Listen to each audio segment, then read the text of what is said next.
Développé par l'ADAME en 2002, le bilan carbone permet de relier l'activité d'une entreprise à son émission en gaz à effet de serre en tonnes équivalentes de CO2 par an.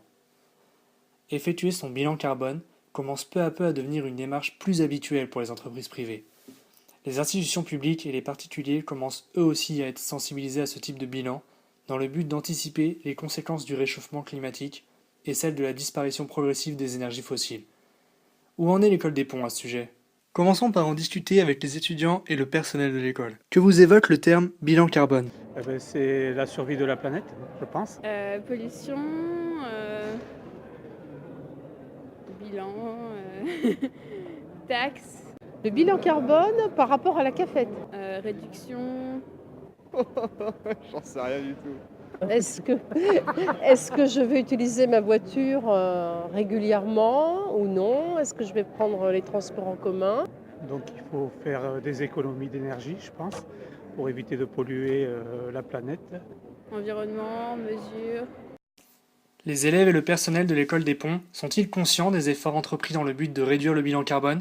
Qu'est-ce qu'on peut faire pour réduire ce bilan d'après vous? Alors je sais que le bâtiment Coriolis est intelligent, donc il y a de l'énergie solaire ou quelque chose comme ça pour justement qu'il n'y ait pas un bilan carbone trop fort, pour qu'il n'y ait pas trop de rejets. Moi, j'ai choisi de faire l'alternance, c'est-à-dire un jour je prends ma voiture, un jour je prends les transports.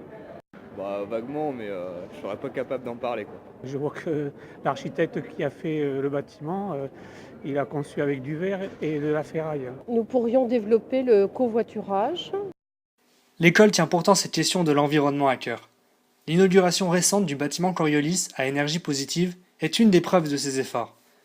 Monsieur Fortin, responsable du développement durable à l'école, nous accorde un interview durant lequel il nous présente quelques aspects des efforts qu'entreprend l'école. Il insiste sur l'importance de sensibiliser les élèves sur cette question. Donc à l'école des ponts, on n'a pas encore réalisé un bilan carbone complètement sur le plan formel. Simplement, il existe dans le cadre du cursus Ville, Environnement, Transport une semaine d'ouverture bilan carbone où on présente la méthodologie ADEME du bilan carbone et on la met en œuvre sur différents objets, dont l'école des ponts. Alors voilà, effectivement, l'idée c'est de présenter à travers cette semaine d'ouverture une façon de comptabiliser les impacts environnementaux, donc de s'interroger aussi à ce que ça veut dire faire cette comptabilisation.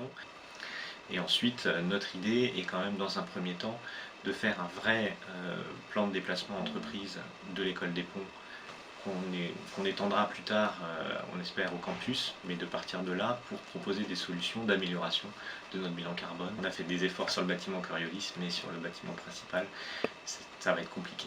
Donc c'est pas le seul cours où on fait ça, évidemment il y a un cours d'analyse de cycle de vie qui est offert par le département de génie mécanique, analyse de cycle de vie et éco-conception, qui est une autre façon d'évaluer les impacts environnementaux. Donc en ayant justement une vision globale pour essayer de comprendre que le véhicule électrique c'est bien dans la phase d'usage, mais que ça dépend de l'électricité qui est produite en amont, que les biocarburants, là aussi il faut regarder comment ils sont produits, parce que les impacts environnementaux ne sont pas les mêmes, ça dépend même des coproduits. Qu'est-ce que je fais des coproduits? Le bilan global, il faut regarder ça de manière très précise, parce que c'est ça qui va au final déterminer la pertinence ou non sur le plan environnemental d'une solution qui peut paraître intéressante sur le papier. C'est pas excessivement compliqué, après il faut la suivre de manière un peu précise si on veut avoir des certifications. C'est pas compliqué, c'est un peu systématique, c'est arbitraire comme toute méthodologie, donc on peut discuter les hypothèses un peu scientifiquement qui sont derrière. Après, c'est pas si compliqué que ça de se l'approprier pour réaliser un bilan carbone. Les élèves du département Ville, Environnement et Transport de l'école sont désormais appelés à réaliser un bilan carbone des ponts au cours de leur scolarité. La structure en verre du bâtiment principal et son orientation peu optimale entraînent une utilisation énergétique importante par rapport à sa surface. Mais le deuxième domaine d'émission le plus important de l'école se révèle être celui de la restauration et celui de l'amortissement du parc informatique. Une étude sur le bilan carbone de l'école, réalisée par des élèves, met en évidence des possibilités de réduction des émissions sur ces secteurs moins intuitifs. Par exemple, en organisant du télétravail un jour par semaine pour les 170 chercheurs de l'école et les 220 personnes de l'administration, on pourrait économiser 148 tonnes équivalentes de CO2 par an. En remplaçant la moitié des plats de viande rouge le midi par de la viande blanche ou des légumes, une économie de 2 tonnes équivalentes de CO2 par an peut être effectuée. Il ne faut néanmoins pas négliger les actions plus symboliques, comme la réduction de l'utilisation de gobelets aux fontaines d'eau, ou celle de la consommation excessive de papier, qui constitue un moyen de sensibiliser davantage les élèves et le personnel aux efforts de l'école. Parmi toutes les actions qu'on pourrait entreprendre pour réduire le bilan carbone de l'école, on pourrait par exemple supprimer tous ces gobelets plastiques et distribuer à la place des éco-cups en début d'année.